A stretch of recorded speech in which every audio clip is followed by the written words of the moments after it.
Hello everyone, once again welcome to my channel and my channel name is Balaji Narayan 1750। तो आप लोग इसको subscribe कीजिए और लाइक कीजिए कि अधिक से अधिक आपको जो वीडियो मिले क्रम से जो चल रहा है। तो आज हम लोग का टॉपिक है डीएनए रेप्लिकेशन और आज मैं आपको पढ़ाऊंगा और बताऊंगा सिखाऊंगा डीएनए रेप्लिकेशन के बारे में। कैसे एक डीएनए दो डीएनए में कन्वर्ट होता है, यानी एक डीएनए से दो डीएनए के फॉर्मेशन को ही हम लोग डीएनए रेप्लिकेशन करते हैं। और एक मदर डीएनए जब दो हाफ हाफ यानी सिंगल हेलिक्स में कन्वर्ट होता है, फिर वह सिंगल हेलिक्स अपने अपने कॉम्प्लीमेंट्री पार्ट को ढूंढकर जुड़ जाता है। तो इस मॉडल को बोला जाता है सेमी कंजर्वेटिव मॉडल। तो आइए इसको पढ़ने से पहले, जानने से पहले हम लोग थोड़ा कुछ इसके बारे में जान लें।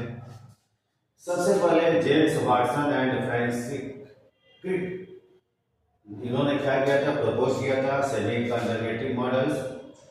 वाटसन एंड क्रिक ने डीएनए रेप्लिकेशन इन 1953 में। लेकिन इसको एक्सपेरिमेंटली प्रूफ कौन किया था, तो इसको प्रूव किया था मैथ्यू बेसेल्सन एंड फ्रैंकलिन सेटल ने इन 1958 में। अब इसमें सबसे जो है प्रमुख रूप से जो एंजाइम यूज होता है, polymerase enzyme, DNA polymerase enzyme जो ऐड करने का काम कराता है, कॉम्प्लीमेंट्री पार्ट को जुड़वाने का काम करता है, उसको सबसे पहले हमारे 1957 में कॉर्नवर्थ ने डीएनए पॉलीमरेज की जो खोज की थी, कहां से, बैक्टीरिया से। उसकी खोज की थी बैक्टीरिया से। तो डीएनए पॉलीमरेज जो है ये किधर से किधर को जुड़वाता है, तो तीसरे कार्बन से पांचवें कार्बन की तरफ। आरएनए प्राइमर जिसे आरएनए पॉलीमरेज भी कहते हैं, प्लेस अरेंज करने का काम करता है इसमें। Ligase just like behave as a glue and add करने का काम करता है। और इसमें हेलिकेज एंजाइम, जो हेलिकेज एंजाइम होता है वो ब्रेक करने का काम करता है। तो डबल हेलिक्स सिंगल हेलिक्स में जुड़ता चला जाता है। आइए अब जाना जाए, ये है मदर डीएनए, यानी ये है आपका जो है मदर डीएनए। और ये जो मदर डीएनए है कैसे आपका ब्रेक होता है, अगर हम इसे कहें ये है mother DNA, double helix structure है। अब इसको सुपर क्वाइल यानी इसको जो क्वाइल फॉर्म बनाए रखने का काम है टोको आइसोमरेज एंजाइम का, टोको आइसोमरेज एंजाइम का काम होता है। अब देखो ये टूटता कहां से है, तो ये टूटता है आपका जहां पर एडेनिन थाइमिन से जुड़ा होता है। जहां पर एडेनिन थाइमिन की संख्या ज्यादा होती है, क्योंकि वो डबल बॉन्ड होता है, आसानी से ब्रेक होता है। तो वहां पर हेलिकेज एंजाइम क्या करता है, इसको तोड़ते चला जाता है। यानी यहां से खुलता चला जा रहा है, ऐसे खुलता चला जा रहा है, यहां से आपका खुलता चला जा रहा है।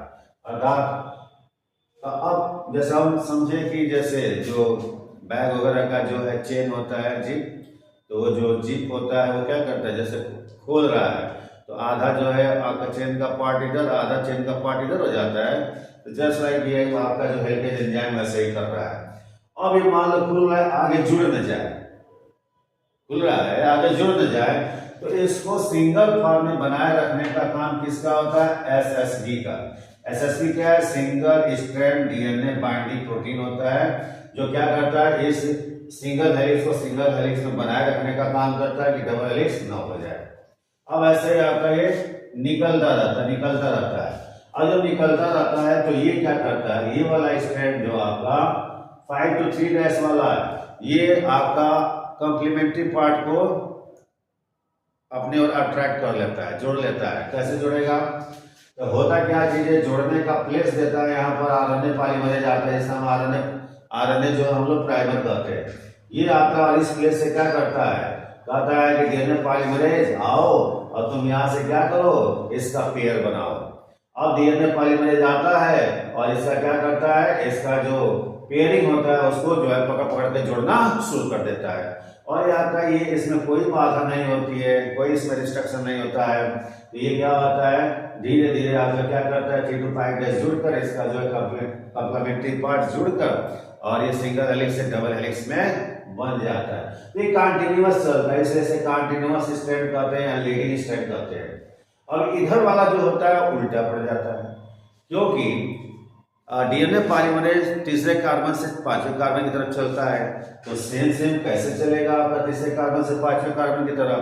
तो परमेजेस करता है, यानी आरएनए पॉलीमर करता है गुरु को भाई, हम तुमको प्लेस देते हैं। अब वो क्या करता है, जगह जगह से प्लेस देता है डीएनए पॉलीमरेज को, और जगह जगह से वो जुड़ते चले जाते हैं। तो जब जुड़ते हैं तो सेगमेंट में जुड़ते चले जाते हैं। अब इस सेगमेंट की खोज हमारे एक साइंटिस्ट ने की थी, ओकाजाकी, उन्हीं के नाम से जानते हैं, ओकाजाकी फ्रैगमेंट्स। अब इस सेगमेंट्स में जब कंप्लीट हो जाता है तो लाइगेज एंजाइम आता है। लाइगेज एंजाइम जहां से आपका ऐड नहीं होता उसको क्या करता है, ग्लू की तरह उसको जोड़ देता है। अब जोड़ने के बाद से कहता है कि अब एक बार और आप डीएनए पॉलीमरेज इसको एक बार और ऐड करो। तो फिर डीएनए पॉलीमरेज क्या करता है, फटाक से इसको ऐड कर देता है। और ये भी क्या होता है, जो आपके कॉन्टिन्यूअस स्ट्रैंड होते हैं, जो आपके डिसकंटिन्यूअस में कन्वर्ट वो भी कॉन्टिन्यूअस में बदल जाते हैं। और इस प्रकार से डबल हेलिक्स इधर हो जाता है, किससे, एक मदर डीएनए से।